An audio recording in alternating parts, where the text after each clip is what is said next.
Apat ang nasawi ng madisgrasya sa La Libertad, Zamboanga del Norte, ang rescue vehicle ng isang LGU. Gumamit ng payloader para iahon ng sasakyang may 16 na tao sa loob. Nahulog ito sa spillway ng ilog ng matangay ng malakas na agos.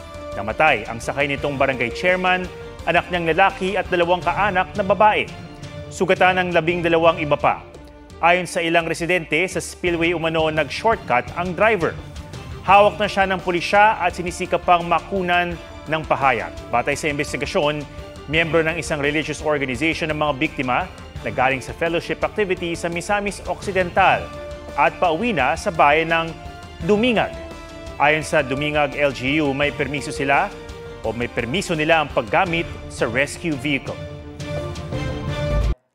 Huwag magpahuli sa mga balitang dapat niyong malaman. Mag-subscribe na sa GMA Integrated News sa YouTube.